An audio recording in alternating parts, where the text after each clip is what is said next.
Bom dia, graça e paz da parte do nosso Deus, o Senhor, o Criador dos céus e da terra, nosso amado Senhor Jesus Cristo, nosso Salvador, o nosso irmão mais velho, nosso médico, advogado, juiz, promotor, e do nosso amado companheiro, amigo fiel, o Espírito Santo, que está conosco, habitando em nós, enviado do Pai aos nossos corações, para nos ensinar todas as coisas. Se você meditar de que os três, o Pai, o Filho e o Espírito Santo, são três pessoas da divindade, né? São três pessoas intrínsecas, inseparáveis. É o mistério da Trindade, que é pela fé que nós entendemos e cremos, três deuses em um, mas que são inseparáveis, intrínsecos e que habitam em mim e você. Porque o Pai enviou do seu Espírito para habitar em nós. Mas como eles são três deuses, três pessoas, em uma pessoa só, eles estão os três conosco. Isso não é glorioso sabermos e entendermos? É muito maravilhoso, meus irmãos. E hoje eu quero dividir com vocês o capítulo 3 do livro de Romanos. Amém? Em nome de Jesus, como eu já falei sobre o capítulo 1, capítulo 2, Romanos nos ensina a colocar em prática tantos ensinamentos aqui.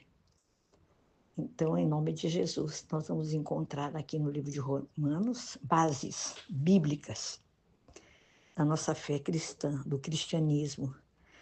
E é tão claro aqui quando ele fala que nós não podemos merecer o amor de Deus, mas nós devemos recebê-lo como um presente de Deus, porque todos pecaram, todos pecam. E o pecado exige morte, mas a morte de Jesus, queridos, quero lembrá-los, pagou o preço pelo nosso pecado. É em Cristo Jesus que nós fomos justificados. Não temos de viver debaixo da culpa, da condenação, da acusação, não. Nada disso mais. Nada pode nos separar do amor de Deus. São verdades bíblicas sobre as quais você e eu vamos construindo dia a dia nossa fé. Amém? Lembre-se sempre que você é justo por causa de Jesus. Romanos 3:26, nós vamos ver isso hoje. E que nada pode separar você do amor de Deus. Amém? Louvado seja Deus. Aqui nesse capítulo 3, nós vamos ver Paulo apresentando aqui para você e para mim e a todos os leitores da Bíblia 6 perguntas e as suas respostas, biblicamente falando. A primeira pergunta de Paulo é: quais são as vantagens de ser judeu ou de ser circuncidado? Aí ele fala assim que a vantagem mais importante é que a Israel foi confiada a palavra de Deus. Ele fala mais uma pergunta, a segunda pergunta. A infidelidade de Israel anulou ou anulará as promessas de Deus? Ele responde ele mesmo: de modo nenhum. Antes seja Deus verdadeiro e todo homem mentiroso. E ele cita a vida de Davi, né? Que está no Salmo 51, verso 4, que prova para você e para mim que nada anula, né? Nada anula as promessas de Deus sobre as nossas vidas, amém? A terceira pergunta que ele faz é: se a nossa injustiça traz a justiça de Deus, ele não é injusto em nos punir? É uma pergunta, porque muitos acham, mas por que Deus permitiu que tal coisa acontecesse? Por que Deus permite que nasçam crianças tão assim com problemas? Por que Deus, tudo culpa Deus, né? Acha que a culpa é de Deus. Então, a resposta de Paulo para nós é a própria vida de Paulo. Fala assim que Paulo ele foi falsamente acusado de ensinar exatamente isto, ou seja, de praticar o mal para que o bem resulte do mal, né? Resulte em bem. E Paulo responde assim: olha, amados, que se eles seguem esse tipo de raciocínio, podem afirmar que quanto mais se peca, melhor. Quem diz tal coisa merece ser condenado. Aí a quarta pergunta que ele faz: os judeus são melhores do que os outros povos? Aí ele responde que o pecado é como um câncer que infectou a raça humana. E ele fala sobre a raça humana, ele fala que a consciência humana ela é depravada, ninguém nem sequer deseja conhecer ou seguir a Deus. Ele fala que o caráter humano é depravado, todos deixaram o caminho do bem e se tornaram desprezíveis. Ele fala sobre a conversa do humano, que é depravada. A conversa das pessoas é obscena, é imunda, parecendo assim, olha só, no capítulo 3, verso 13, a parte A do versículo, ele fala assim, que o mau cheiro de um sepulcro aberto, o veneno de uma víbora peçonhenta. Ele fala assim que a conduta humana é depravada, seus pés são ligeiros para derramar sangue. E ele fala assim, não há temor de Deus diante dos seus olhos. E ele faz uma conclusão, que após ele apresentar todos esses terríveis fatos, Paulo chega a uma dupla conclusão. Tanto os judeus como os gentios pecaram contra Deus. Então, tanto os gentios como os judeus são culpados perante Deus. Aí ele faz a quinta pergunta. Como então Deus salva as pessoas? Aí a resposta está aqui no capítulo 3, no verso 23. Ele fala sobre a necessidade da salvação. Ele fala que a salvação ela é urgente, ela é necessária, pois todos pecaram e carecem da glória de Deus. E ele fala sobre o testemunho do Antigo Testamento quanto à salvação. Lá no Velho Testamento, a palavra de Deus, as Escrituras já prometiam salvação sem ser pela lei. E ele fala sobre o método da salvação. Muitos dizem que ela é alcançada pelas obras. Capítulo 3, versículo 27 e 28, eu quero ler para vocês onde fala que a salvação, ela não vem pela obra, pela lei, ela não vem mediante obras, mas ela vem pela graça, mediante a fé no sacrifício de Jesus. É o que está escrito aqui, olha, capítulo 3, versículo 27 e 28. Ele fala assim, que a salvação é pela fé, que nós somos justificados pela fé. E ele fala que é pela obediência à palavra de Deus, pelo sacrifício de Jesus Cristo. Então, ele fala que Deus, ele permite que um Deus justo e santo se declare aos pecadores que se arrependem e os torna justos pelo sangue de Jesus, mediante a fé em Cristo, não por obras. E ele fala que a extensão da salvação, quando Jesus fez o sacrifício, irmãos, a salvação ela é universal. Ela está à disposição de tantos quantos o receberem como Senhor e Salvador das suas vidas. O verso 29 e 30 do capítulo 3 fala isso, que a salvação ela se estende a toda a humanidade, ela é universal. Quando Jesus fez esse sacrifício, ele fez por todos, por aqueles que foram e que ainda vão vir, que vão nascer ainda. Então, essa salvação está à disposição, tanto dos judeus quanto dos gentios.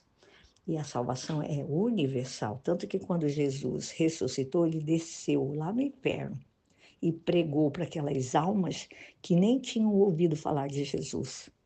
E aqueles que receberam Jesus ressuscitaram, saíram daquela condição do inferno. Aqueles que não receberam continuaram lá. É assim conosco também. A todos quantos o receberem, deu-lhes o poder de serem filhos de Deus. E a sexta pergunta que Paulo fala aqui é sobre a fé. Ele fala assim, a fé anula a lei? Não. A resposta está no capítulo 3, verso 31, a parte B, que ele fala assim, pelo contrário, a fé cumpre a lei. Irmãos, eu quero fazer uma explanação diante de todo esse resumão que eu fiz, né? Que é bem grande. Capítulo 3, ele fala sobre a justiça por meio da fé. Ele fala que ninguém é justo, não há um justo sequer. Então, o inimigo das nossas almas, ele é muito astuto e muitas vezes todos nós estamos sujeitos a cair nas armadilhas dele e de pensar até que somos as piores pessoas, sabe, da face da terra. Que ninguém peca tanto quanto você e quanto eu. Não, queridos, a Bíblia é muito clara. Romanos 3:23 diz assim, todos pecaram. Todos estão destituídos da glória de Deus, tanto o homem quanto a mulher, quanto as criancinhas, quem já nasceu, ainda quem vai nascer, todos têm um grave problema com o pecado. Nós fomos gerados do pecado, mas as boas novas do Evangelho é a que Deus providenciou como uma resposta para o pecado. Então, assim como todos pecaram, todos também são justificados pelo sangue de Jesus e tornados justos através da redenção de Jesus Cristo. Sabe o que isso significa? Que como crentes em Jesus, agora nós temos, amados, justiça em lugar de injustiça. E durante uma grande parte das nossas vidas, eu e você podíamos até nos sentir assim inteiramente errados. Mas hoje, pelo sangue do Cordeiro derramado na cruz do Calvário, nós temos vida em Cristo, somos justificados pelo sangue do Cordeiro. E uma das armadilhas do inimigo é que quer que todos se sintam errados, inúteis, fracassados, sem esperança. Queridos, sabemos muito bem que sem fé, sem confiança, nós não vamos cumprir o nosso destino ordenado por Deus aqui na terra. E tudo que o inimigo das nossas almas puder fazer para nos manter presos no pecado, no ódio, na rejeição, sabe, na baixa autoestima, ele vai fazer de tudo para nos impedir de crescer, de progredir na fé e de sermos abençoados e de sermos também, sabe o quê? Um perigo, uma arma poderosa na mão de Deus para a destruição do reino das trevas. Nós precisamos crer que fomos justificados aos olhos de Deus. Então, nós podemos produzir frutos, sabe, cujas sementes não foram plantadas. O próprio Jesus é a semente de justiça, plantada na morte e na ressurreição em poder. Então, de modo que você e eu podemos dizer, exatamente como o apóstolo Paulo fala aqui no livro de Coríntios, que Deus tornou o pecado por nós, aquele que não tinha pecado, para que nele nós nos tornássemos justiça de Deus. Amém? Fique com esta palavra em nome de Jesus. E quero te dar um conselho, se realmente todos nós desejamos ter vitória, êxitos, em sermos nós mesmos, nós devemos ter um entendimento, amados, absoluto, completo, daquilo que nos justifica e nos torna justo diante de Deus. Em Romanos 3:28 é que fala sobre isso. Ele nos fala que nós fomos, passado, irmãos, na cruz, há mais de 2025 anos atrás, nós fomos justificados pela fé, somente em Cristo, e não pelas nossas obras. Então, se tivermos uma fé real e verdadeira, nós vamos praticar boas obras. Mas a nossa dependência, irmãos, não está nas obras. As nossas obras, elas vão ser feitas como atos de amor, de gratidão a Deus, em obediência a Ele, em vez de serem as obras da carne, né? Para que você e eu possamos achar que vamos ganhar a aceitação de Deus, não, é pela fé. É em Cristo Jesus que nós fomos e somos justificados. Em nome de Jesus, amém? Que o Senhor te abençoe ricamente. E vamos agradecer a Deus, porque você e eu fomos justificados pela graça de Deus, através da redenção de Cristo. Ele providenciou para mim e para você a salvação, justiça por meio da fé. Em nome de Jesus, amém? Guarde no seu coração essa palavra e leia o capítulo 3 de Romanos, que tem 31 versículos. Deus o abençoe ricamente, em nome de Jesus.